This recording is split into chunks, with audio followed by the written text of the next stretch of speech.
Hello everyone, नमस्कार। मैं मुस्कान खंडेलवाल बहुत बहुत स्वागत करती हूँ आप सभी का एकेएस एकेडमी के इस ऑनलाइन यूट्यूब चैनल पर, जहां मैं आप सभी से मिल रही हूँ न्याय बैच के अंतर्गत। दोस्तों, अब तक आप सभी को न्याय बैच के बारे में पता चल गया होगा। एकेएस एकेडमी के द्वारा आपको free of cost YouTube platform पर एमपीपीएससी प्रीलिम्स 2027 की तैयारी कराई जा रही है, जो आपकी सफलता का पहला चरण है। आप अपनी सफलता के दूसरे चरण में सफलता पाना चाहते हो तो आपको क्या करना है, एकेएस एकेडमी का प्ले स्टोर से एकेएस एकेडमी का ऐप इंस्टॉल करना है, जिसके अंतर्गत आपको एक बैच दिखेगा जिसका नाम है infinity plus. And why this batch is named as infinity plus batch, क्योंकि हमारा लक्ष्य भी infinity which is our destination deputy collector तक बनना है। और वो बनने के लिए जरूरत है मेंस को क्वालिफाई करने की, और मेंस को क्वालिफाई करने के लिए जरूरत है सही स्ट्रैटेजी की। और सही स्ट्रैटेजी कब बनेगी? जब हम सही तरीके से पढ़ के सही तरीके से आंसर राइटिंग करेंगे। तो दोस्तों, इन्फिनिटी प्लस बैच में आपको बाइलिंगुअल थ्योरी लेक्चर्स की पूरी रिकॉर्डेड वीडियोस प्रोवाइड की जाएंगी, जो पूरी तरीके से अपडेटेड, पूरी तरीके से हमारी न्यूएस्ट होंगी। ठीक है, जिसके माध्यम से आप अपनी थ्योरी को कंप्लीट करेंगे, रिवाइज करेंगे, याद करेंगे। अब इतना काम करने के बाद बचता है आंसर राइटिंग, और जो आंसर राइटिंग में धुरंधर होगा वही आगे जाके डिप्टी कलेक्टर की पोस्ट को अपने हाथ में लेगा। और उसके लिए आपको लाइव फॉर्मेट पर क्वेश्चन आंसर राइटिंग जो है वो कराई जाएगी, जहां लाइव क्लासेस में आपको क्वेश्चन आंसर फॉर्मेट पर पेपर 1 से पेपर 6 तक का पूरा सिलेबस कंप्लीट कराया जाएगा। यानी कि लाइव आपके टीचर्स आपको आंसर राइटिंग करना सिखाएंगे। आप अपने फ्रेंड से इस बैच जिन्होंने भी इसे ज्वाइन किया है, आप पूछ सकते हैं कि उन्हें कितना फायदा मिला है और आगे कितना और मिलने वाला है। क्लियर? इस बैच की वैलिडिटी 2 साल होगी। आपको अपनी तैयारी से संबंधित कोई भी डाउट हो, आप व्हाट्सएप पर क्लिक करके डायरेक्ट हमारे मेंटोर से कनेक्ट कर सकते हो। आगे इस बैच के अंतर्गत आपको प्रीलिम्स का पूरा कंटेंट, आपको मेंस, आपको टेस्ट सीरीज प्रोवाइड की जाएगी, जो और साथ ही साथ इस बैच में आपको जितने भी क्वेश्चंस हम इस न्याय बैच में करेंगे उसकी फ्री ऑफ कॉस्ट पीडीएफ आपको यहां पर प्रोवाइड कराई जाएगी, जो कि इस बैच का सबसे बड़ा फीचर है कि आपको प्रीलिम्स के क्वेश्चंस के लिए किसी भी प्रकार के अतिरिक्त शुल्क को देने की आवश्यकता नहीं है। केवल आपको एक बार इस बैच का पैसा देना है, उसके बाद आपको सारी चीजें यहां पर फ्री ऑफ कॉस्ट मिलेंगी, जो आपके प्रीलिम्स की तैयारी को सुदृढ़ बनाएंगी। तो न्याय बैच में हम प्रीलिम्स पढ़ेंगे, इन्फिनिटी प्लस में हम मेंस पढ़ेंगे, और मेरे साथ मिलकर इंटरव्यू की तैयारी करके इंटरव्यू देने चलेंगे। ठीक है, आपको एक एकेएस एकेडमी का टेलीग्राम चैनल भी ज्वाइन कर लेना है, जिससे आप करंट अफेयर्स से पूरी तरीके से अपडेटेड रहें और आपको एग्जाम के समय भंवर कुआं में, B3 बुक्स स्टॉल में अलग अलग किताबों के चक्कर में ना पड़ना पड़े। क्लियर है? चलिए अब हम शुरू करते हैं हमारी आज की क्लास को, जहां हमें पढ़ना है मध्य प्रदेश के साहित्य और साहित्यकारों के बारे में। आइए दोस्तों, देखते हैं यहां पर हमारा पहला क्वेश्चन है, मध्य प्रदेश के किस कवि को भारत का शेक्सपियर कहा जाता है? Who is known as the Shakespeare of India? तो आपको ध्यान रखना है, आप सभी को इसका आंसर पता भी होगा। देखिए, एक है कालिदास, एक है भर्तृहरि, एक है भवभूति और एक है बाण भट्ट। ठीक है, ये मध्य प्रदेश के प्राचीन काल के प्रमुख साहित्यकार हुए हैं। कौन कौन? कालिदास, भर्तृहरि, भवभूति और बाण भट्ट। तो बाण भट्ट की रचना आई होप आप सभी को पता होगी। कौन कौन सी है? एक है हर्षाचरित, एक है हर्षाचरित और एक है हमारी कादंबरी। इंपॉर्टेंट, हर्षाचरित और कादंबरी है। तो और भी, जैसे कि पार्वती परिणय, परिणय मतलब की शादी, पार्वती परिणय, मुकुंद तडितक और चंडी शतक।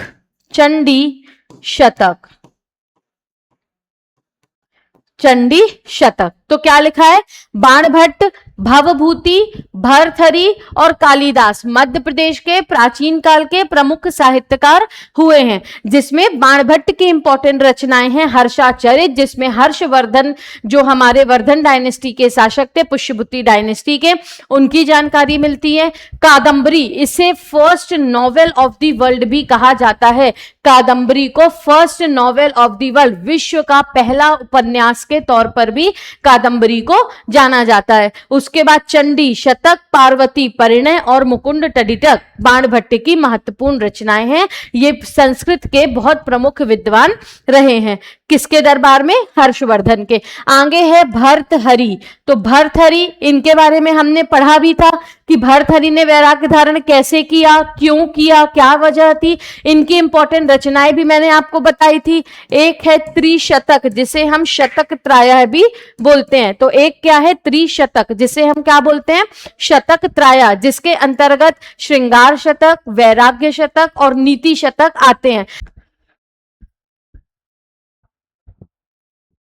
तो अब ये 3 शतकों में जो भर्तहरि हैं, उनके श्रृंगार जीवन, यानी कि जब वो वैवाहिक जीवन एक शासक के रूप में जी रहे थे, उसका वर्णन है। वैराग्य शतक में उन्होंने जो वैराग्य धारण किया है उसका बेसिकली मेंशन है, और नीति शतक में उनकी अलग अलग पॉलिसीज दी हुई हैं। तो त्रिशतक। उसके बाद इनकी एक बहुत इंपॉर्टेंट किताब है जिसके बारे में हम मेंस में भी पढ़ते हैं, वाक्यपदीय।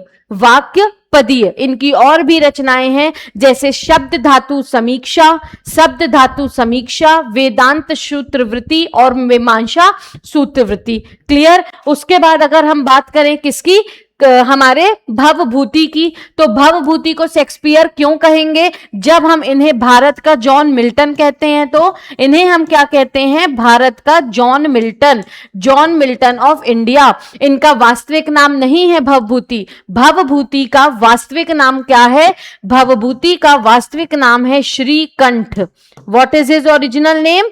श्रीकंठ। तो आपसे कभी एग्जाम में पूछा जाएगा कि भवभूति का वास्तविक नाम क्या है, तो आप क्या बताएंगे? श्रीकंठ। अब भवभूति की 3 महत्वपूर्ण रचनाएं हैं जिसके नाम मैं यहां पर लिख रही हूं, देखिएगा।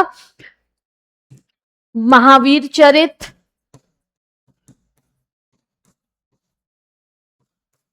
उत्तर रामचरित,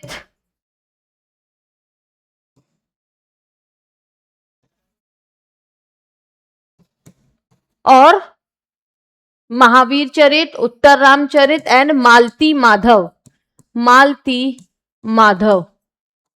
तो मालती माधव में मालती और माधव की प्रेम कहानी का वर्णन है। महावीर चरित में भगवान राम की वीर गाथाओं का वर्णन है। और उत्तर रामचरित जो है वो फर्स्ट सैड ड्रामा है संस्कृत लैंग्वेज का, संस्कृत भाषा का प्रथम दुखद नाटक। संस्कृत भाषा का प्रथम दुखद नाटक कौन सा है?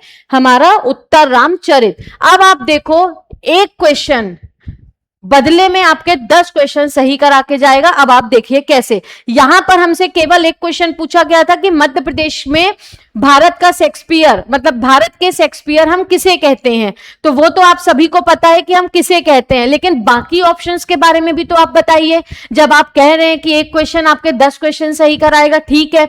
देखिए, अगर आपसे पूछा जाएगा भर्तहरि, भवभूति और बाणभट्ट ये मध्य प्रदेश के किस काल के प्रमुख साहित्यकार हुए, तो ये मध्य प्रदेश के प्राचीन काल के प्रमुख साहित्यकार हैं। बाणभट्ट चाहे हर्षवर्धन के दरबार में थे, पर फिर भी हम उन्हें इसलिए पढ़ते हैं क्योंकि उन्होंने अपने जीवन के 14 साल सोन नदी के किनारे मध्य प्रदेश में बिताए थे। आगे देखेंगे, इनकी रचनाएं हैं हर्षाचरित, कादंबरी, पार्वती, परिणय, मुकुंद टडिटक और चंडी शतक। अब हर्षाचरित में हर्षवर्धन की बायोग्राफी है और कादंबरी को विश्व का पहला उपन्यास बोला जाता है।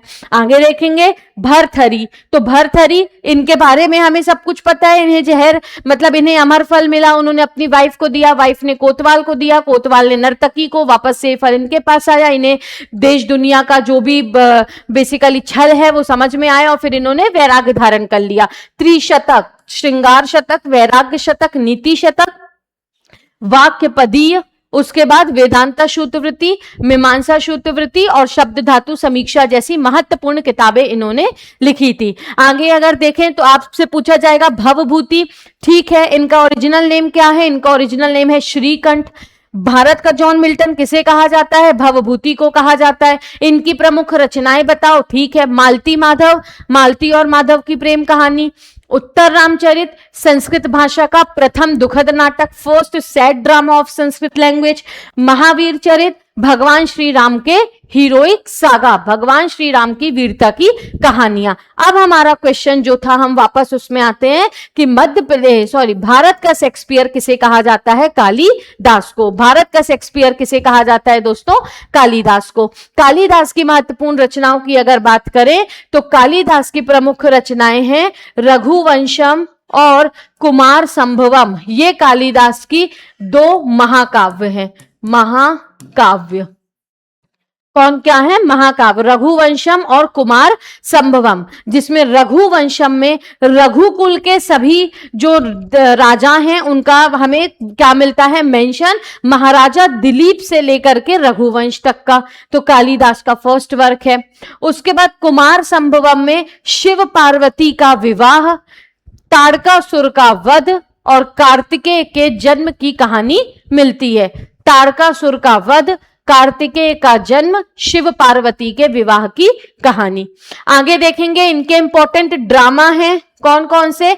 एक है अभिज्ञान शकुंतलम, एक है विक्रम उर्वशीयम, एक है मालविका अग्निमित्रम। तो मालविका अग्निमित्रम आप सभी को पता होगा, मालविका और अग्निमित्र की प्रेम कहानी। विक्रम उर्वशीयम में किंग पुरुरवा, राजा पुरुरवा और अप्सरा उर्वशी की प्रेम कहानी है। अभिज्ञान शकुंतलम में दुष्यंत और शकुंतला की प्रेम कहानी का वर्णन मिलता है। क्लियर है? दुष्यंत और शकुंतला की प्रेम कहानी का वर्णन मिलता है। तो ये तीन क्या हैं? उनके ड्रामा हैं। अब उनकी जो कविताएं हैं वो हैं ऋतु संहारम और मेघदूतम। ऋतु संहारम और मेघदूतम। ऋतु संहारम में 6 ऋतुओं का वर्णन मिलता है। ऋतु संहारम में 6 ऋतुओं का वर्णन मिलता है और मेघदूतम में अमरकंटक के सौंदर्य का वर्णन मिलता है। ये उनकी लिरिकल पोयम है जिसमें जो हमारा अमरकंटक है उसकी सुंदरता का वर्णन मिलता है। जब यक्ष मेघदूतम यानी मेघों को दूत बनाना, तो जब यक्ष को निकाल दिया जाता है उनके एम्पायर से और उन्हें विंध्य पर्वतों पर भेज दिया जाता है, तब वो अपनी प्रेमिका को याद करते हुए मेघों के माध्यम से अपना संदेश अपनी प्रेमिका तक भिजवाते हैं।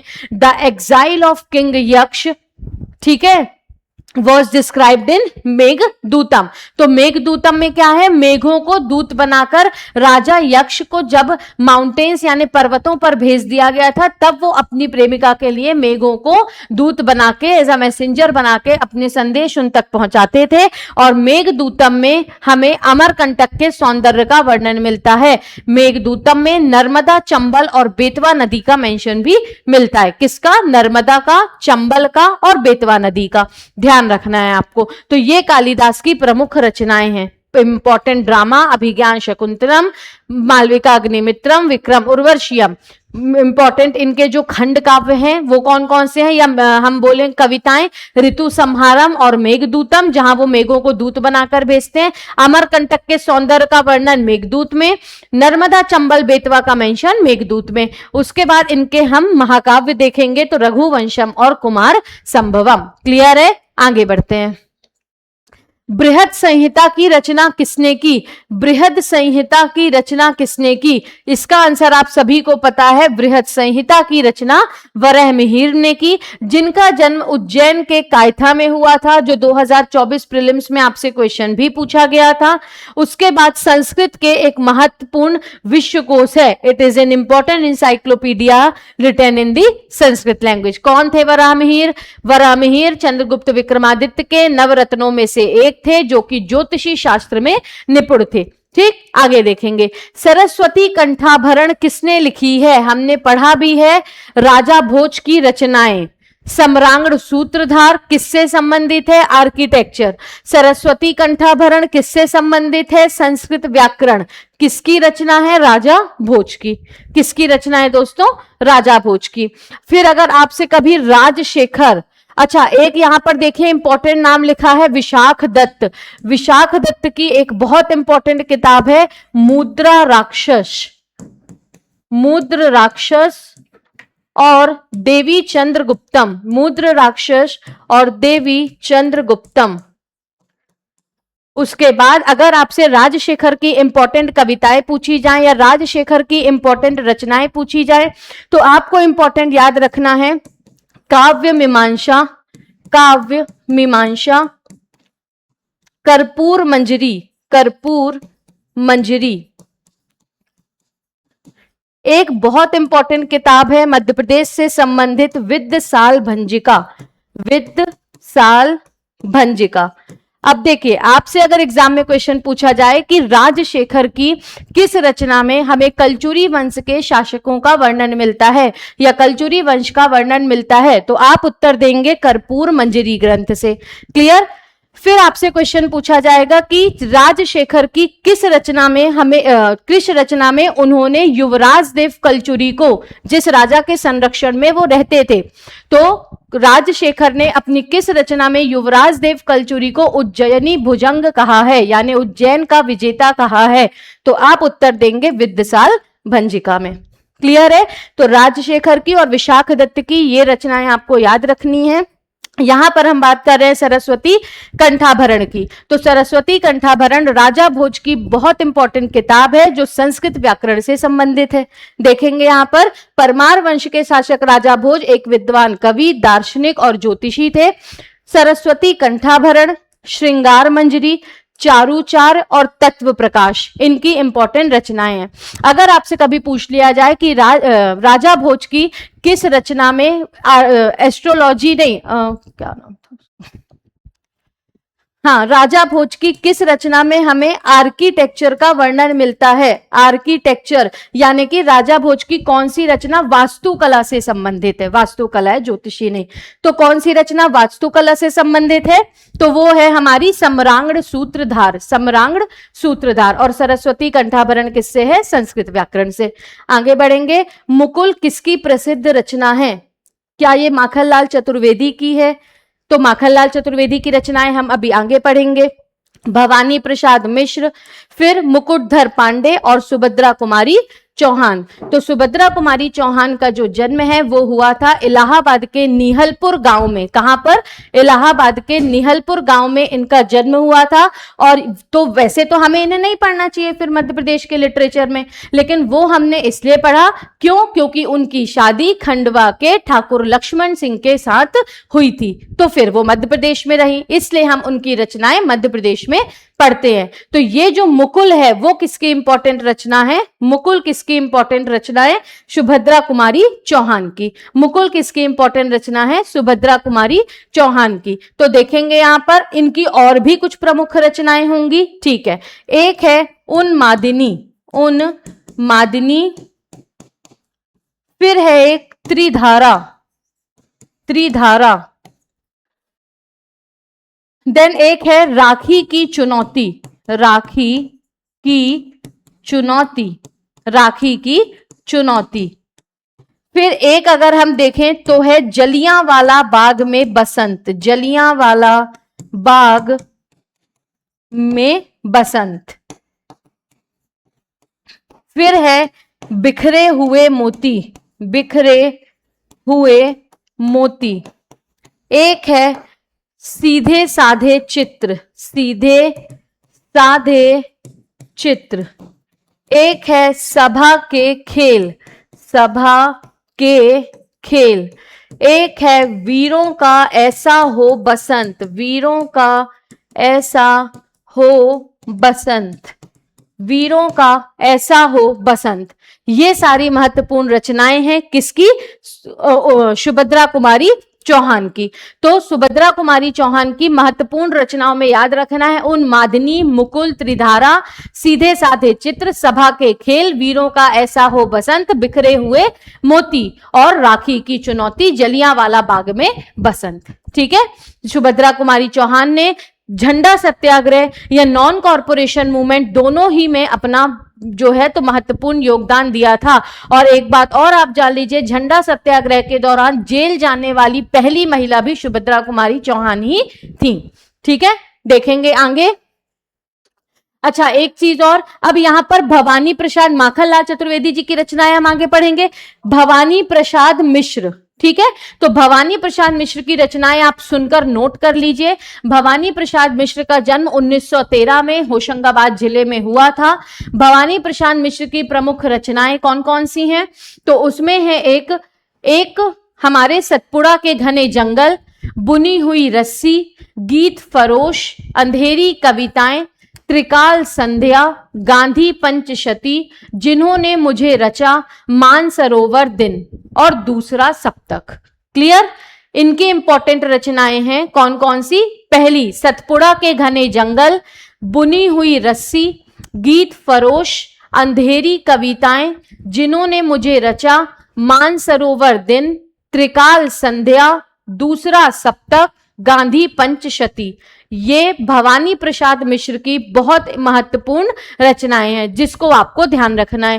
क्लियर, भवानी प्रसाद मिश्र को उनकी प्रमुख रचना बुनी हुई रस्सी, बुनी हुई रस्सी के लिए किससे 1972 में किससे नवाजा गया था, साहित्य अकादमी सम्मान से, साहित्य अकादमी अवार्ड से। क्लियर, किसे, भवानी प्रसाद मिश्र को उनकी रचनाओं के लिए, भवानी प्रसाद मिश्र को उनकी रचनाओं के लिए 1972 में उनकी स्पेसिफिक रचना बुनी हुई रस्सी, क्योंकि आपसे एग्जाम में क्वेश्चन पूछ लिया जाएगा कि भवानी प्रसाद मिश्र को उनकी किस रचना के लिए साहित्य अकादमी से नवाजा गया, तो 1972 में उनकी रचना बुनी हुई रस्सी के लिए। ये कल्पना नामक एक मैगजीन को एडिटिंग, मतलब उसकी एडिटिंग करते थे। क्या नाम है मैगजीन का, कल्पना। तो he was also the editor of the magazine named Kalpana. Clear, आगे देखते हैं।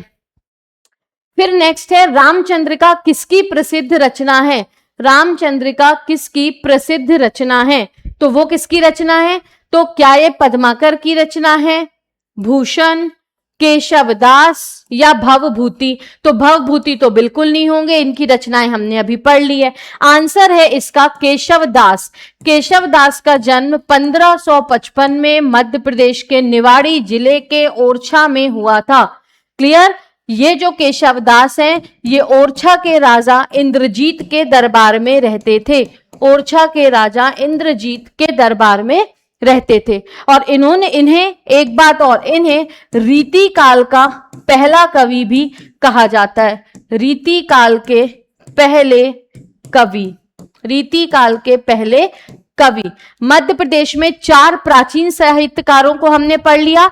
मध्य प्रदेश के प्रमुख मध्यकालीन साहित्यकार में है केशव, पद्माकर, भूषण और राजा भोज।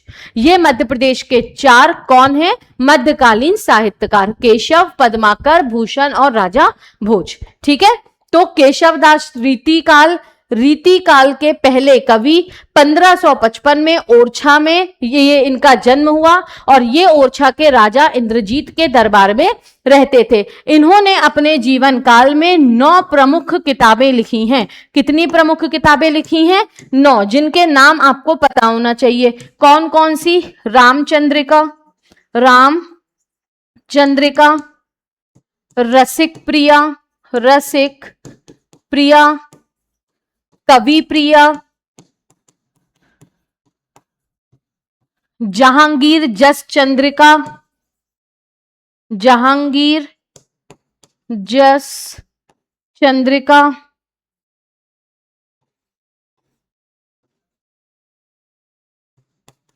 वीर सिंहदेव चरित,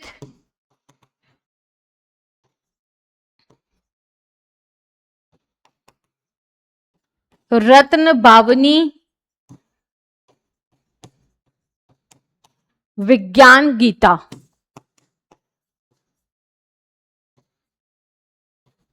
रामचंद्रिका, रसिक प्रिया, कवि प्रिया, जहांगीर जस चंद्रिका, वीर सिंहदेव चरित, नाक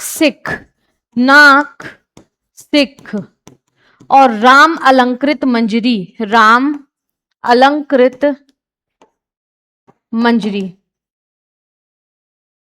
क्लियर है? राम अलंकृत मंजरी। तो यहां पर आपको ध्यान रखना है, केशव दास ने अपने जीवन में 9 प्रमुख किताबों को लिखा था, जो कौन कौन सी हैं? जहांगीर जस चंद्रिका, वीर सिंह देव चरित, रतन बावनी, रामचंद्रिका, रसिक प्रिया, कवि प्रिया, विज्ञान गीता, नख सिख, राम अलंकृत मंजरी। क्लियर? ये 9 प्रमुख किताबें हैं जो केशव दास के द्वारा लिखी गई थी। आगे देखेंगे आंसर। केशव दास जन्म 1555 में ओरछा में।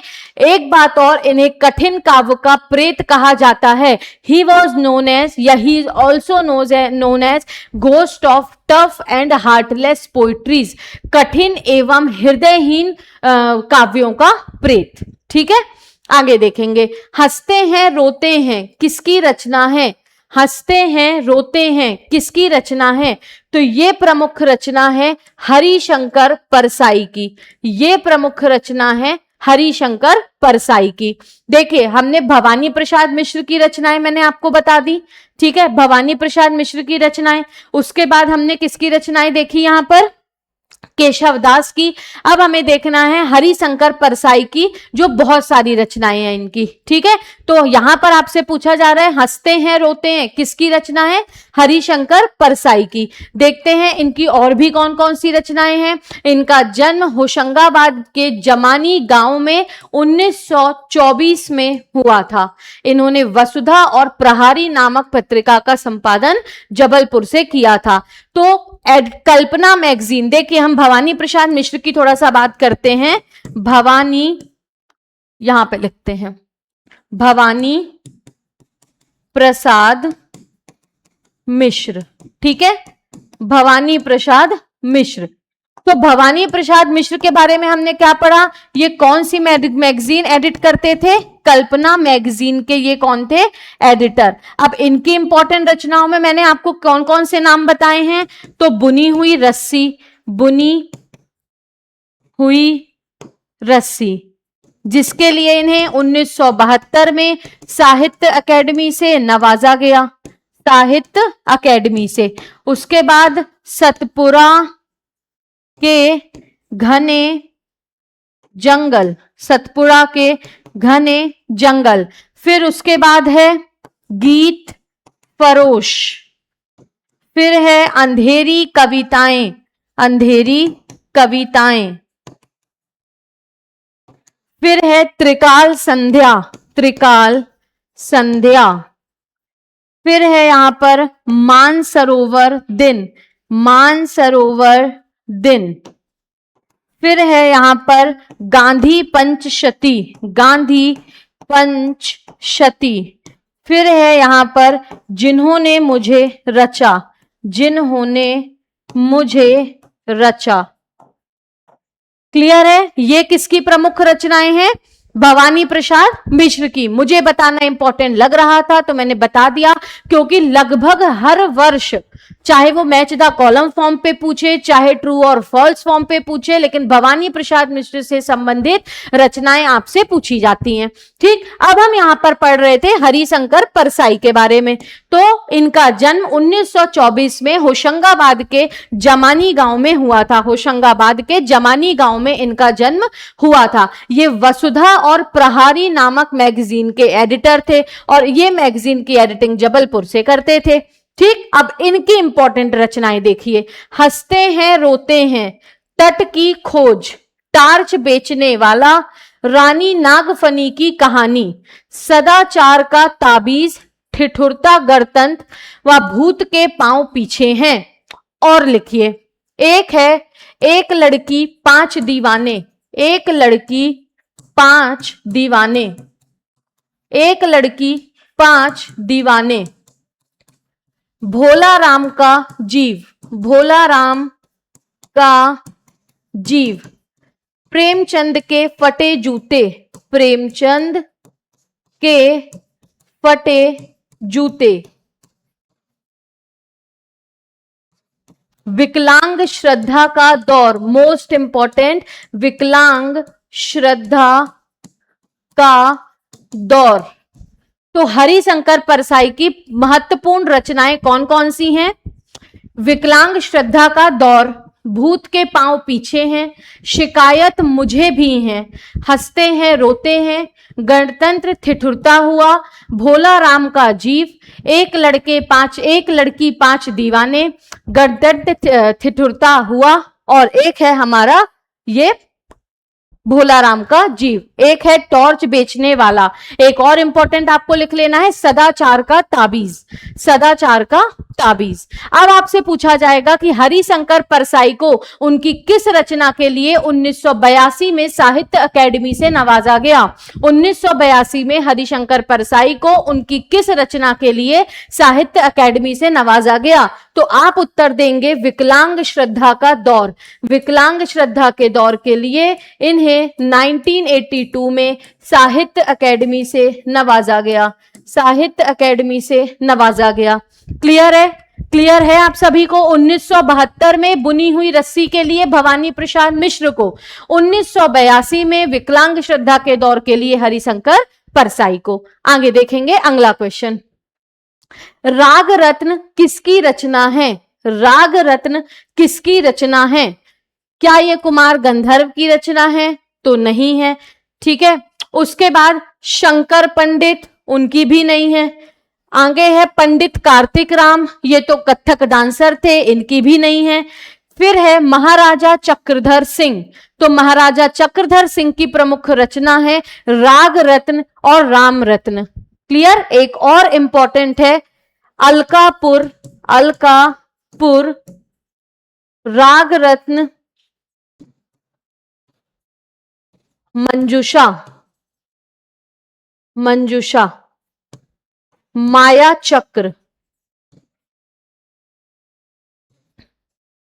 इनकी राजा चक्रधर सिंह, महाराजा चक्रधर सिंह ये तबला प्लेयर भी थे और इसके अलावा ये कथक डांसर भी थे। क्लियर? इन्होंने कथक में फर्स्ट लिटरेरी टेक्स्ट लिखा था जिसका नाम है नर्तन, नर्तन, नर्तन सर्वस्व, नर्तन सर्वस्व। First literary text on Kathak, first literary text on Kathak, जो किसने लिखा था? महाराजा चक्रधर सिंह ने। किसने लिखा था? महाराजा चक्रधर सिंह ने। तो अलकापुर, माया चक्र, राग रत्न और मंजूषा महाराजा चक्रधर सिंह की प्रमुख रचनाएं हैं। क्लियर है? उसके बाद ये उर्दू गजलें भी लिखते थे जिसमें एक प्रमुख थी जोश करहत निगाहें फरहत। क्या थी? जोश करहत निगाहें फरहत। तो हम बोल सकते हैं इन्होंने फरहत नाम से उर्दू की गजलें भी लिखी थी, फरहत नाम से उर्दू की गजलें भी लिखी थी। प्रमुख कौन सी थी? जोश करहत निगाहें फरहत। ठीक है, आगे देखेंगे। छत्तीसगढ़ रियासत से ये संबंधित थे, फरहत नाम से उर्दू की गजलें भी लिखते थे। आगे देखेंगे कौन से कवि को हिंदी कविता के रीतिकाल के पहले कवि के रूप में जाना जाता है? तो अभी हमने पढ़ा आचार्य केशव दास को। इन्हें कठिन काव्य का प्रेत, हृदयहीन काव्य का प्रेत और रीतिकाल के पहले कवि के रूप में हम जानते हैं। आगे देखेंगे अगला क्वेश्चन। कहे जन सिंगा, कहे जन सिंगा किसकी रचना है? कहे जन सिंगा किसकी रचना है? क्या ये रामशंकर गंगराडे की रचना है? तो उनकी तो महत्वपूर्ण रचना है सिंगाजी भजनवाड़ी, सिंगाजी भजनवाड़ी, भजनवाड़ी, सिंगाजी भजनवाड़ी। ठीक है, फिर उसके बाद क्या ये राम नारायण उपाध्याय की रचना है? तो उनकी तो रचना है सिंगाजी एक अध्ययन, सिंगाजी एक अध्ययन। नेक्स्ट है सुकुमार पगारे, तो इनका तो नाम ही हमने नहीं सुना, तो रचना किसकी है ये? श्री राम परिहार। कहे जन सिंगा और नीमाड़ी साहित्य का इतिहास, नीमाड़ी साहित्य का इतिहास, नीमाड़ी साहित्य का इतिहास। कहे जन सिंगा और नीमाड़ी साहित्य का इतिहास ये श्री राम परिहार की महत्वपूर्ण रचनाएं हैं। रामशंकर गंगराडे भी प्रमुख निमाड़ी साहित्यकार ही हैं जिनकी रचना है सिंगाजी भजनवाड़ी, और राम नारायण उपाध्याय भी प्रमुख कौन है? निमाड़ी साहित्यकार ही हैं जिनकी रचना है सिंगाजी एक अध्ययन। ठीक है, क्लियर है इतनी बातें? आगे देखेंगे। हिंदी के अलावा प्रसिद्ध लेखक चित्रकार अमृतलाल वेगड़ किस भाषा में लिखते थे? तो मध्य प्रदेश के जबलपुर शहर में अमृतलाल वेगड़ का जन्म हुआ था, जिन्हें मध्य प्रदेश का नर्मदा पुरुष भी कहा जाता है, जिन्हें मध्य प्रदेश का नर्मदा पुरुष भी कहा जाता है। ठीक है, जिनका जन्म कहां पर हुआ था? जबलपुर में हुआ था। उसके बाद आपको याद रखना है, ये राइटर तो थे ही साथ ये चित्रकार भी थे। अब आपसे पूछा जा रहा है कि ये हिंदी के अतिरिक्त किस भाषा में लिखते थे? तो ये हिंदी के अतिरिक्त लिखते थे गुजराती भाषा में। इनकी प्रमुख रचनाओं की अगर हम बात करें तो कौन सी हैं? तीरे तीरे नर्मदा, तीरे तीरे नर्मदा, सौंदर्य की देवी नर्मदा, सौंदर्य की देवी नर्मदा, अमृतस्य नर्मदा, अमृतस्य नर्मदा, और नर्मदा तुम कितनी सुंदर हो, नर्मदा तुम कितनी सुंदर हो, कितनी सुंदर हो। तो अमृतलाल वेगड़ की प्रमुख रचनाएं कौन सी हैं? तिरे तिरे नर्मदा, अमृतस्य नर्मदा, सौंदर्य की देवी नर्मदा और नर्मदा तुम कितनी सुंदर हो। क्लियर? ये हिंदी के अतिरिक्त गुजराती भाषा में भी लिखते थे। क्लियर? अमृतलाल वेगड़ का जन्म जबलपुर में हुआ था और 2018 में इनका निधन हो गया। तिरे तिरे नर्मदा, सौंदर्य की नदी नर्मदा। आगे देखेंगे, मध्य प्रदेश के कौन से हिंदी कवि ब्रह्म राक्षस के लेखक हैं? तो मध्य प्रदेश के कौन से कवि ने ब्रह्म राक्षस लिखी है? उदय प्रकाश, मृणाल पांडे, राहत इंदौरी साहब, इन तीनों ने इसकी रचना नहीं की। तो किसने की है? गजानंद माधव मुक्तिबोध ने, गजानंद माधव मुक्तिबोध में। अब इनके बारे में अगर हम इंपॉर्टेंट बात करें तो गजानंद माधव मुक्तिबोध का जन्म हुआ था मध्य प्रदेश के चंबल डिवीजन के शिवपुर कला में, मध्य प्रदेश के चंबल डिवीजन के शिवपुर कला में। इनकी इंपॉर्टेंट रचनाओं की यदि हम बात करें तो कौन कौन सी इनकी महत्वपूर्ण रचनाएं हैं? सबसे पहले चांद का मुंह टेढ़ा है, चांद का मुंह टेढ़ा है, एक साहित्य की डायरी,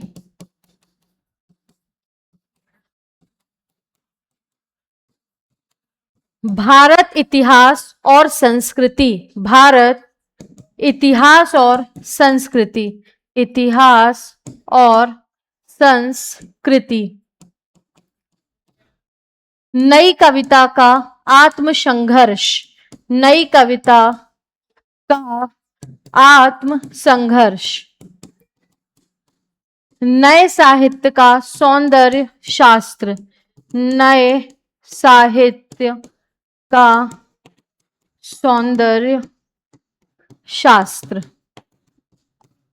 काठ का सपना, काठ का सपना, चंबल की छाती, चंबल की छाती, चंबल के डाकू नहीं, चंबल की छाती। ठीक है, उसके बाद फिर नेक्स्ट है ब्रह्म राक्षस, वो तो यहां पर दिया ही हुआ है। एक है अंधेरे में, अंधेरे में, एक है भूरी भूरी, भूरी भूरी खाक धूरी।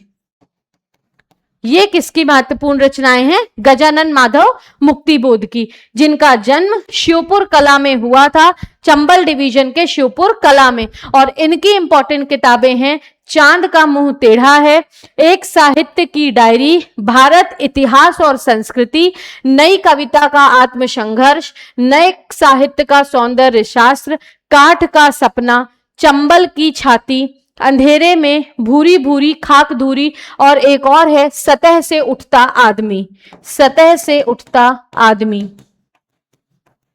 सतह से उठता आदमी। क्लियर? तो ये किसकी महत्वपूर्ण रचनाएं हैं? ये किसकी महत्वपूर्ण रचनाएं हैं? गजानन माधव मुक्तिबोध की। क्लियर, याद रहेंगी ये सारी रचनाएं। आगे देखते हैं, देखिए यहां पर भी लिखा है चांद का मुंह टेढ़ा है, अंधेरे में, ब्रह्म राक्षस और चंबल की छाती। लेकिन हमने उनकी सारी महत्वपूर्ण रचनाएं देख ली कि इनमें से यदि कोई भी आपसे पूछी जाए तो आप उसको फिर देख सकते हैं। आगे देखेंगे, कैसा छंद बना देती है, कैसा छंद बना देती है के लेखक कौन है? कैसा छंद बना देती है। अब हरिशंकर परसाई की सारी रचनाएं हमने पढ़ ली हैं, गजानन माधव मुक्तिबोध की सारी रचनाएं हमने पढ़ ली हैं, सूर्यकांत त्रिपाठी निराला का संबंध मध्य प्रदेश से है नहीं, तो किसकी बची? पंडित माखनलाल चतुर्वेदी की। क्लियर, तो पंडित माखनलाल चतुर्वेदी की महत्वपूर्ण रचनाएं कौन सी हैं? कैसा छंद बना देती है। इनकी और भी महत्वपूर्ण रचनाएं हैं जो अब हम यहां पर डिस्कस करने वाले हैं। ठीक है, तो यहां पर अब हम देखेंगे माखनलाल चतुर्वेदी की प्रमुख रचनाएं। सबसे पहले माखनलाल चतुर्वेदी, जिन्हें एक भारतीय आत्मा भी कहा जाता है, इंडियन सोल, एक भारतीय आत्मा। इनका जन्म मध्य प्रदेश के होशंगाबाद जिले में हुआ था। क्लियर है, माखनलाल चतुर्वेदी जी जो फ्रीडम मूवमेंट है उसमें भी उन्होंने अपना एक्टिव कंट्रीब्यूशन दिया था। चाहे हम नॉन कोऑपरेशन मूवमेंट की बात करें, चाहे हम रतौना सत्याग्रह या जिसे हम बूचड़खाना आंदोलन कहते हैं या स्लॉटर हाउस मूवमेंट कहते हैं उसकी बात करें, और चाहे हम झंडा सत्याग्रह की बात करें, इन्होंने अपना महत्वपूर्ण योगदान दिया था। तो एक भारतीय आत्मा के नाम से प्रसिद्ध माखनलाल चतुर्वेदी एक प्रमुख प्रसिद्ध साहित्यकार भी रहे हैं। इनका जन्म होशंगाबाद में हुआ था। इनकी प्रमुख रचनाओं में शामिल है कौन कौन सी? सबसे पहले हिम तरंगिनी। हिम तरंगिनी आपको बहुत अच्छे से याद रखनी है, इसके बारे में हम आगे बात करेंगे। हिम तरंगिनी, फिर है हिकी रिटनी, हिकी रिटनी, फिर है युग चरण, युग चरण, समर्पण, समर्पण, मरण ज्वार, मरण ज्वार, साहित्य देवता, साहित्य देवता, अमीर इरादे, अमीर इरादे, गरीब इरादे,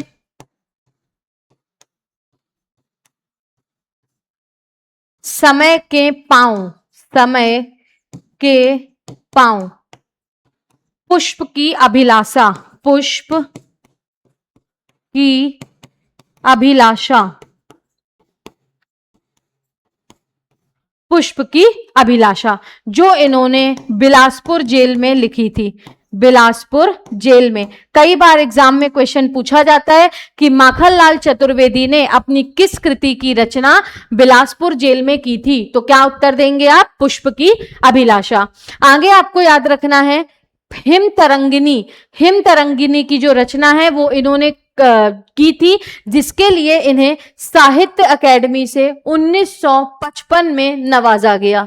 साहित्य अकेडमी, क्लियर, इन्हें साहित्य अकेडमी से 1955 में नवाजा गया था। किस काम के लिए? हिम तरंगिनी कविता के लिए। आगे है हिकी रिटनी, और आपसे पूछा जाएगा कि माखनलाल चतुर्वेदी को उनकी रचना हिकी रिटनी के लिए कौन से पुरस्कार से नवाजा गया, तो पुरस्कार का नाम आपको याद रखना है देव पुरस्कार, देव पुरस्कार। क्लियर, देव पुरस्कार।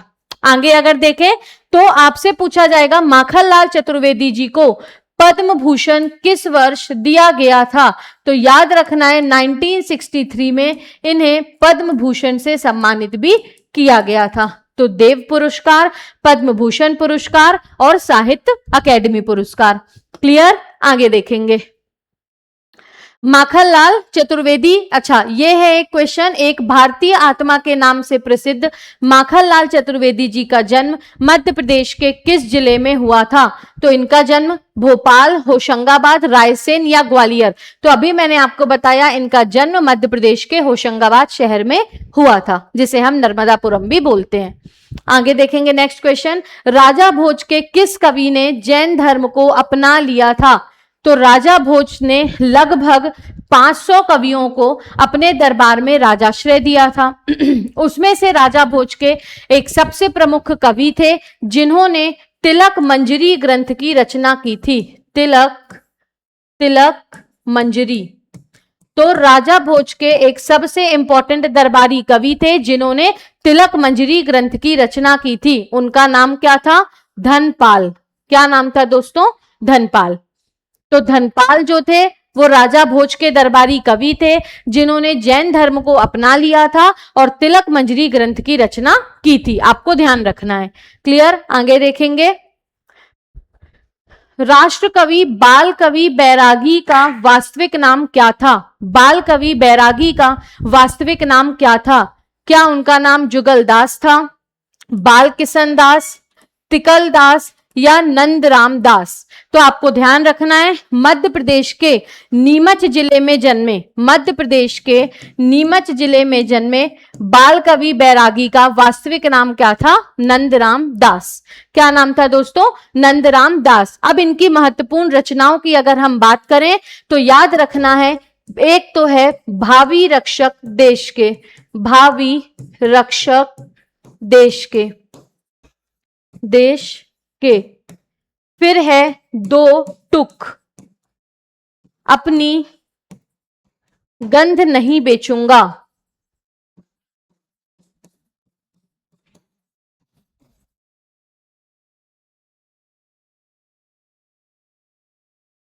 सारा देश हमारा, सारा देश हमारा, चांद पर धब्बा, चांद पर धब्बा, दिवट पर द्वीप, दिवट पर द्वीप। ये क्या है? इनकी प्रमुख रचनाएं हैं। बाल कवि बैरागी जिनका जन्म मध्य प्रदेश के नीमच जिले में हुआ था, इनका वास्तविक नाम नंदराम दास था और इनकी प्रमुख रचनाएं हैं भावी रक्षक देश के, दो टुक, अपनी गंध नहीं बेचूंगा, सारा देश हमारा, चांद में धब्बा और दिवट पर दीप। एक और इनकी इंपॉर्टेंट रचना है गन्ने मेरे भाई। ठीक है, लिखी भी है दिवट पर दीप, गन्ने मेरे भाई और अपनी गंध नहीं बेचूंगा। जन्म हुआ था नीमच जिले में। क्लियर है? आगे देखेंगे अगला क्वेश्चन। कवि भूषण को किस शासक का संरक्षण प्राप्त था? कवि भूषण मध्य प्रदेश के किस शासक के दरबार में रहते थे? तो किसके दरबार में रहते थे? बुंदेला रूलर छत्रसाल के दरबार में। वो कुछ समय के लिए छत्रपति शिवाजी के दरबार में भी गए थे और वो परमानेंट कहां पर रहते थे? उन्हें राजाश्रय कहां पर प्राप्त था? बुंदेला रूलर छत्रसाल के दरबार में। क्लियर है? उसके बाद इन्होंने काफी सारी रचनाएं भी की हैं। अब आपसे पूछा जाएगा कि जो कवि भूषण की रचना है वो किस रस से संबंधित होती थी? तो कवि भूषण वीर रस से संबंधित कविताएं लिखते थे। कवि भूषण वीर रस से संबंधित कविताएं लिखते थे, आपको ध्यान रखना है। उसके बाद अगर इनकी इंपॉर्टेंट रचनाओं की बात करें तो एक है छंदमाला, छंदमाला, एक है छत्रसाल दशक, छत्रसाल दशक, शिवा बावनी। तो रत्न बावनी किसकी रचना है? केशवदास की। और शिवा बावनी किसकी रचना है? किसकी रचना है शिवा बावनी? कवि भूषण की। छत्रसाल दशक, छत्रसाल दशक और छंदमाला, ये महत्वपूर्ण रचनाएं हैं कवि भूषण की। ये प्रमुख मध्यकालीन साहित्यकार थे मध्य प्रदेश से संबंधित। कवि भूषण का जन्म कानपुर उत्तर प्रदेश के निकट माना जाता है। भूषण को बुंदेला शासक छत्रसाल का संरक्षण प्राप्त था। क्लियर है? आगे देखेंगे। नेक्स्ट है कवि पद्माकर का जन्म मध्य प्रदेश के किस जिले में हुआ था? तो ये भी मध्य प्रदेश के प्रमुख मध्यकालीन साहित्यकार हैं जिनका जन्म मध्य प्रदेश के सागर जिले में हुआ था। कवि पद्माकर का जन्म मध्य प्रदेश के सागर जिले में हुआ था। 1753 में इनका जन्म हुआ था और 1833 में इनका देहांत हुआ था। आपको याद रखने की आवश्यकता नहीं है ये बात, ठीक है? तो इनका जन्म कहां हुआ ये ध्यान रखना है, सागर में। अब पद्माकर की इंपॉर्टेंट रचनाओं की अगर हम बात करें तो गंगा लहरी, यमुना लहरी, जगत विनोद, प्रबोध पचासा, राम रसायन। इसके बाद आपको याद रखना है, हमने ये चीज पढ़ी भी थी, दौलत राव सिंधिया। हाँ जी, वही दौलत राव सिंधिया जिन्होंने सिंधिया वंश की राजधानी उज्जैन से ग्वालियर स्थानांतरित की थी। तो दौलत राव सिंधिया के दरबार में, दौलत राव सिंधिया के दरबार में इन्हें राजाश्रय प्राप्त था। और दौलत राव सिंधिया के लिए इन्होंने कौन सी रचना की थी? अलीजा प्रकाश। अलीजा प्रकाश। क्लियर है? इन्होंने कौन सी रचना की थी? अलीजा प्रकाश। किसके लिए? दौलत राव सिंधिया के लिए, जिसके दरबार में ये रहते थे। बाकी इनकी और भी रचनाएं हैं, गंगा लहरी है, यमुना लहरी, जगत विनोद, प्रबोध पचासा और राम रसायन। ठीक है, आगे देखेंगे। आल्हा खंड की रचना किसने की है? विख्यात आल्हा खंड की रचना किसने की है? घाघ। इन्हें मध्य प्रदेश का कृषि पंडित या ये कृषि पंडित के नाम से भी जाने जाते हैं। ये किसके समकालीन थे? मुगल शासक अकबर के समकालीन थे। आगे अगर देखें तो बुंदेलखंड के जयदेव, क्या नाम है, क्या बोलते हैं? जयदेव ऑफ बुंदेलखंड। बुंदेलखंड। आपको याद रखना है, ये जो चारों कवियों के नाम यहां पर लिखे हुए हैं, ये जो चारों कवियों के नाम लिखे हुए हैं, ये मध्य प्रदेश के प्रमुख लोक साहित्यकार हैं, यानी कि प्रमुख फोक लिटरेरियर हैं। क्लियर? अभी हमने मध्य प्रदेश के साहित्यकार पढ़े, अभी आगे भी पढ़ेंगे। और ये चारों जो है, घाघ, इसके बाद इसूरी, इसके बाद संत सिंघा जी और जगनिक, ये चारों मध्य प्रदेश के लोक साहित्यकार हैं। ठीक है, तो इसूरी, जिन्हें बुंदेलखंड का जयदेव कहा जाता है, इनकी इंपॉर्टेंट रचनाओं की अगर बात करें तो वो है इसूरी फाग, इसूरी सतसई और इसूरी प्रकाश। इसूरी प्रकाश।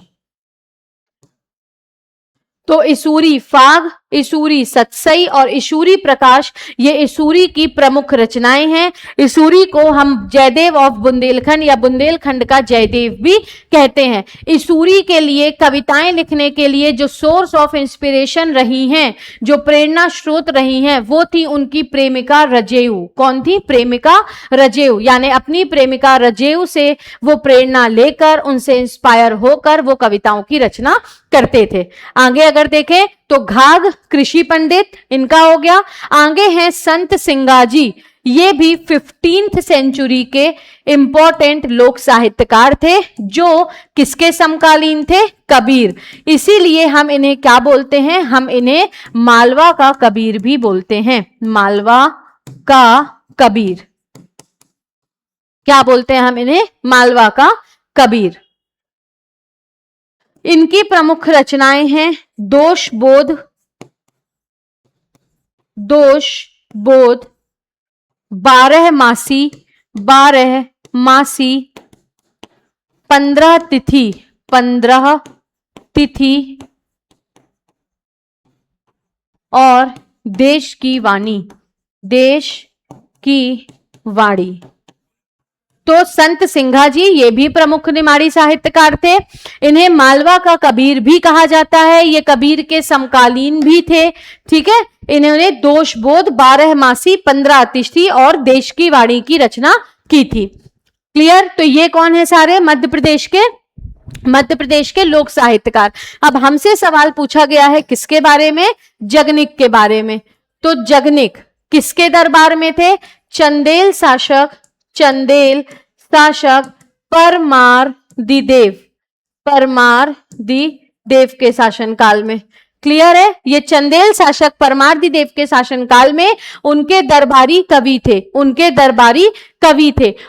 परमारदिदेव को हम परिमल देव भी कहते हैं। क्या कहते हैं परमारदिदेव को? परिमल देव भी कहते हैं। अब हम अगर बात करें जगनिक की, तो इनकी इंपॉर्टेंट रचना है एक परिमल रासो और एक है आल्हा खंड। आल्हा खंड। आल्हा खंड में आपको याद रखना है, आल्हा और ऊदल के वीरता की गाथाएं बताई गई हैं। यहां पर आल्हा ऊदल के द्वारा लड़ी गई 52 लड़ाइयां और उसे सफलतापूर्वक जीतने की बातें बताई गई हैं। और आल्हा खंड के बारे में ध्यान रखना है कि यह विश्व का सबसे बड़ा लोक साहित्य है।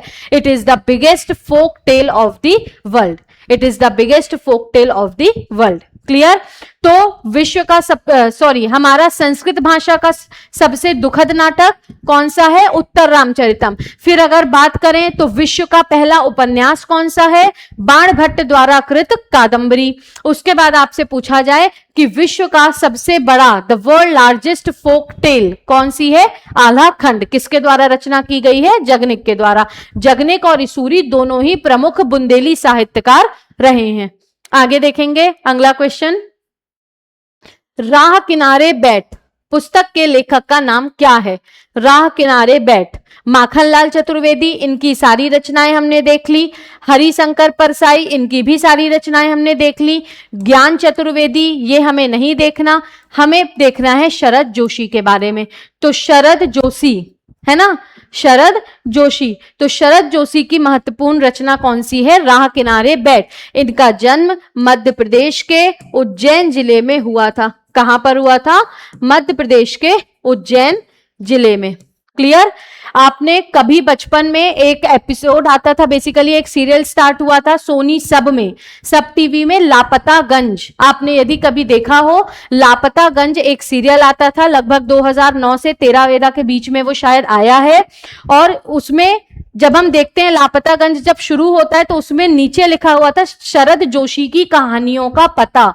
शरद जोशी की कहानियों का पता। तो लापता गंज में बेसिकली शरद जोशी के व्यंग्यात्मक जो लेख हैं उन्हीं का वर्णन किया गया है। क्लियर है? जिसमें गांव की संस्कृति को एक्सप्लेन करके सारी चीजें बताई गई हैं। बहुत ही अच्छा सीरियल था वो।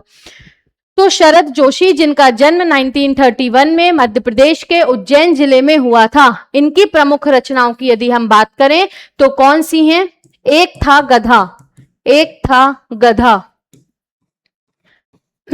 अंधों का हाथी, अंधों का हाथी, ये प्रमुख व्यंग लेखक थे, है ना, यानी कि ये प्रमुख व्यंगकार थे, सैटायरिकल राइटर थे। तो एक था गधा, अंधों का हाथी, जीप पर सवार इल्लियां। अब क्या इल्लियां जीप पर सवार होंगी? नहीं। अंधों का क्या हाथी होगा? नहीं। ठीक है, तो एक था गधा, अंधों का हाथी, जीप पर सवार इल्लियां, दूसरी सतह पीलिज्म, राह किनारे बैठ, राह किनारे बैठ, मैं और केवल मैं और केवल मैं। ये किसकी प्रमुख रचनाएं हैं? शरद जोशी की। ठीक है, आपको ध्यान रखना है मध्य प्रदेश सरकार, इन्हें भारत सरकार द्वारा 1990 में, भारत सरकार द्वारा इन्हें 1990 में कौन से सम्मान से नवाजा गया था? पद्मश्री से। पद्मश्री से, 4th लार्जेस्ट सिविलियन अवार्ड, यानी कि चौथा सबसे बड़ा पुरस्कार है हमारे भारत देश का। पहला भारत रत्न, दूसरा पद्म विभूषण, तीसरा पद्म भूषण, चौथा पद्म श्री, जिससे इन्हें नवाजा गया था 1990 में। क्लियर है? 1991 में इनकी मृत्यु हो गई थी और मध्य प्रदेश सरकार के द्वारा शरद जोशी सम्मान शुरू किया गया था देना कब से? 1992 से, 1992 से। अब ये किसे दिया जाता था? तो शरद जोशी कौन थे? व्यंग्यकार थे। तो ये किसे दिया जाता था? उन लेखकों को या उन कवियों को जो व्यंग्य लिखते थे। ठीक है, तो 1990 में पद्मश्री, 1991 में मृत्यु, 1992 में शरद जोशी सम्मान। ठीक है, आगे देखेंगे। मेरी 51 कविताएं मध्य प्रदेश से संबंधित निम्नलिखित में से किस लेखक की कृति हैं? मेरी 51 कविताएं, तो ये किससे संबंधित है? माखनलाल चतुर्वेदी की रचना हमने पढ़ ली, भगवान दत्त शर्मा और निदा फाजली, इन्हें हम मध्य प्रदेश में नहीं पढ़ते। तो कौन बचे? अटल बिहारी वाजपेयी। ठीक है, अटल बिहारी वाजपेयी का जन्म मध्य प्रदेश के ग्वालियर जिले में, मध्य प्रदेश के ग्वालियर जिले में 25 दिसंबर 25 दिसंबर 1924 को हुआ था और इनकी मृत्यु 16 अगस्त कब हुई थी? 16 अगस्त 2018 में। 16 अगस्त 2018 में इनकी क्या हुई थी?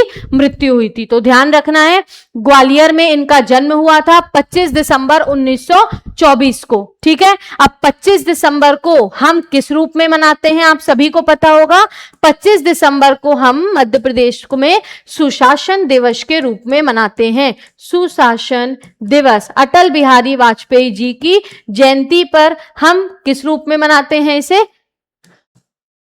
सुशासन दिवस। क्लियर? यानी कि गुड गवर्नेंस डे। अब जैसे जो मध्य प्रदेश का गुड गवर्नेंस इंस्टीट्यूट है, Atal Bihari Vajpayee institute of good governance and analysis, जो भोपाल में स्थित है, वो भी इन्हीं के नाम पर बनाया गया है। अब अटल बिहारी वाजपेयी की 100वीं पुण्यतिथि या 100वीं जन्म तिथि के अवसर पर हमने किसका उद्घाटन किया था? केन बेतवा नदी जोड़ो परियोजना। आप सभी को याद होगा 25 दिसंबर 2024 को इसका इनॉग्रेशन कर दिया गया था छतरपुर के पास। ठीक है, किसके द्वारा? पीएम मोदी जी के द्वारा वर्चुअली इसका जो इनॉग्रेशन है वो किया गया था, केन बेतवा नदी जोड़ो परियोजना का, इनकी 100वीं पुण्यतिथि में। आगे देखेंगे पुण्यतिथि यानी कि इनका जो जन्म तिथि थी बेसिकली। तो इसके बाद 25 दिसंबर 1924 से 16 अगस्त 2018 तक ये रहे। उसके बाद आपको याद रखना है इनकी प्रमुख रचनाओं की यदि हम बात करें तो अमर बलिदान, अमर आग, संसद में 3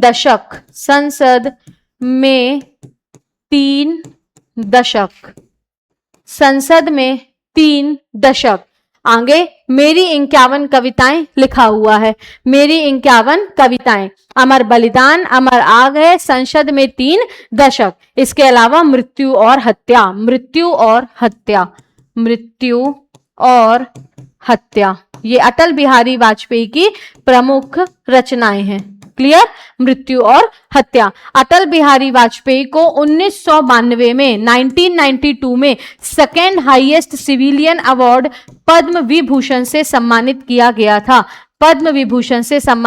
गया था, और वहीं 2015 में इंडिया के highest civilian award Bharat Ratna से इन्हें नवाजा गया था। भारत रत्न। ये ये हमारे देश के प्राइम मिनिस्टर भी रहे हैं, राइट फ्रॉम 1998 टू 2004 तक। ठीक है, तो ध्यान रखना है आपको इतनी चीजें किसके बारे में? अटल बिहारी वाजपेयी के बारे में। आगे देखेंगे अगला क्वेश्चन, निम्नलिखित में से कौन बुंदेली लेखक नहीं है? इनमें से कौन बुंदेली लेखक नहीं है?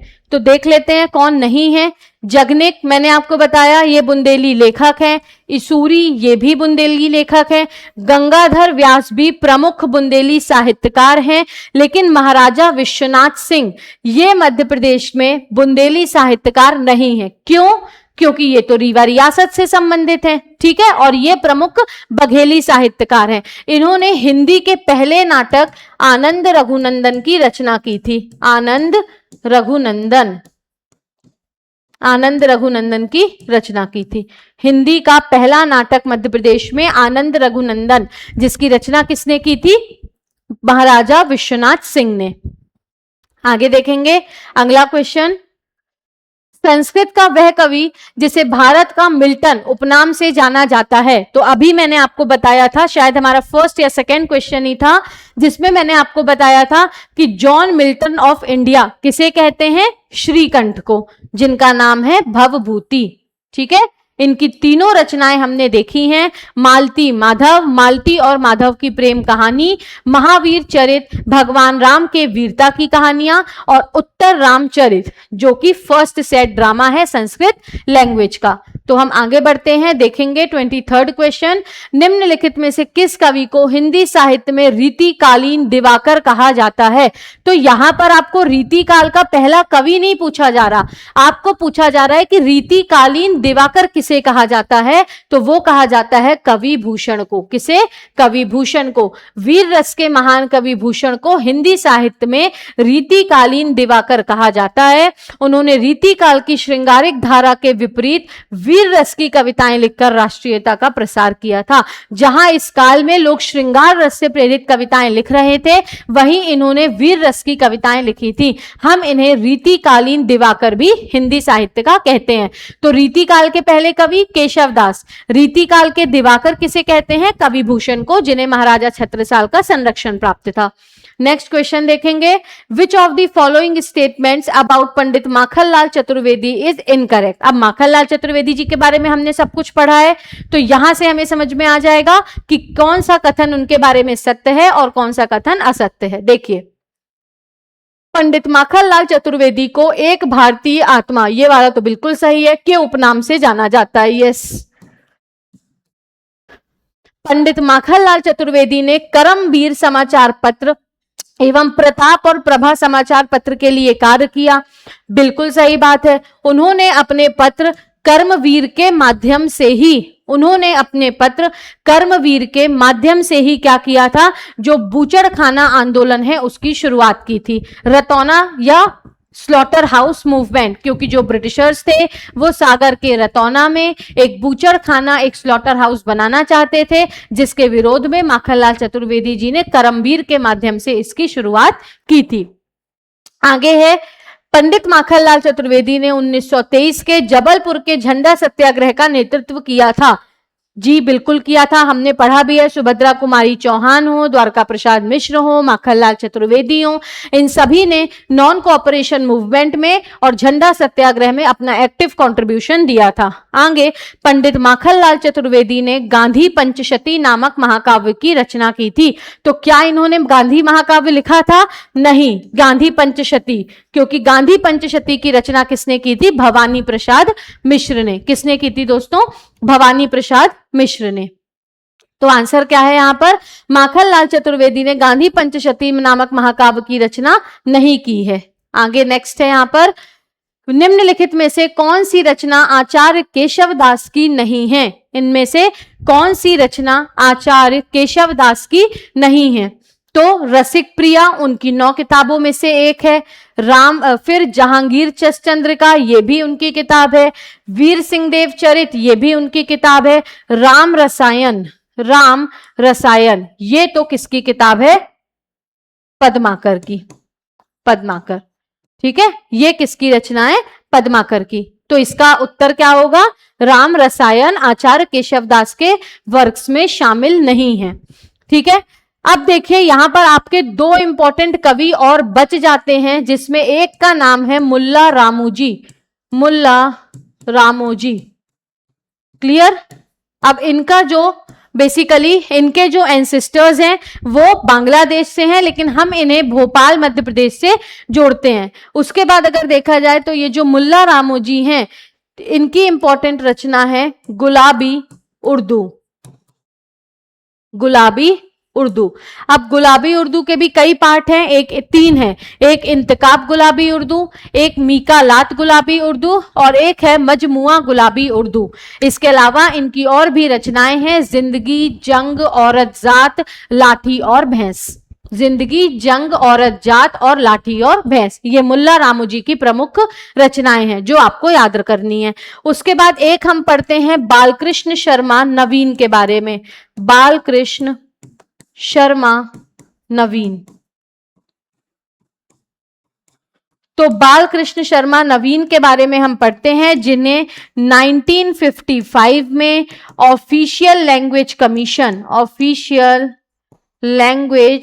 कमीशन का मेंबर बनाया गया था। इनकी इंपॉर्टेंट रचनाओं की अगर हम बात करें तो इनकी इंपॉर्टेंट रचनाओं में इनका एक महाकाव्य है जिसका नाम है उर्मिला, जिसका नाम है उर्मिला। इनकी इंपॉर्टेंट कविताओं की बात करें तो वो है रश्मि रेखा, रश्मि रेखा, कुमकुम, हम विषपाई जन्म के, हम विषपाई जन्म के, जन्म के, और है अपलक और क्वाशी, अपलक एंड क्वाशी। क्लियर? ये इनकी प्रमुख रचनाएं हैं। बालकृष्ण शर्मा नवीन, जिनका जन्म मध्य प्रदेश के शाजापुर जिले में हुआ था, जहां पर अभी भी बालकृष्ण शर्मा नवीन समारोह का आयोजन प्रतिवर्ष कराया जाता है शाजापुर में। इनकी इंपॉर्टेंट रचनाएं हैं उर्मिला, जो कि इनकी इंपॉर्टेंट महाकाव्य है। प्रमुख इनकी जो कविताएं हैं उसमें शामिल है रश्मि रेखा, कुमकुम, कुमकुम, विनोव स्तवन, विनोव स्तवन, हम विषपाई जन्म के, अपलक और क्वाशी। ये बालकृष्ण शर्मा नवीन की प्रमुख रचनाएं हैं जिसके नाम आपको ध्यान रखने हैं। क्लियर है? तो जितने भी इंपॉर्टेंट साहित्यकारों के बारे में आज हमने पढ़ा है, जैसे कि अगर हम इंपॉर्टेंट बात करें तो माखनलाल चतुर्वेदी, उनके अवार्ड्स, शरद जोशी, उनका सम्मान। उसके बाद फिर एक हमने पढ़ा था किसके बारे में, हमारे भवानी प्रसाद मिश्र 1982 में, उन्हें किसके लिए साहित्य अकेडमी से नवाजा गया? शरद जोशी, उन्हें कौन सा सम्मान मिला? अटल बिहारी वाजपेयी, उन्हें कौन सा सम्मान मिला? मध्य प्रदेश के चारों लोक साहित्यकारों के बारे में भी आपको याद रखना है। क्लियर है? अब सिर्फ एक साहित्यकार हमारे बच रहे हैं जिनका नाम है शिव मंगल सिंह सुमन। क्या नाम है? शिव मंगल सिंह सुमन। तो हम उनके बारे में भी थोड़ा सा पढ़ लेते हैं और फिर आज की क्लास को हम एंड करते हैं।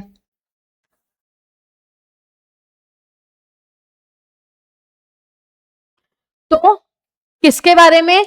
शिव मंगल सिंह सुमन।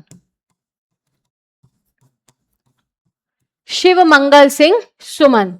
इनके जन्म के बारे में क्लियर जानकारी तो नहीं मिलती कि मध्य प्रदेश में हुआ है या नहीं, लेकिन मध्य प्रदेश के संबंध में हम इनकी रचनाओं को पढ़ते हैं। ठीक है? तो शिव मंगल सिंह सुमन की रचनाओं में आपको याद रखना है हिलोल, जीवन के गान, जीवन के गान, विश्वास बढ़ता ही गया पर आंखें नहीं भरी, विश्वास बढ़ता ही गया, बढ़ता ही गया पर आंखें नहीं भरी, पर आंखें नहीं भरी, विंध्य हिमालय, विंध्य हिमालय, मिट्टी की बारात,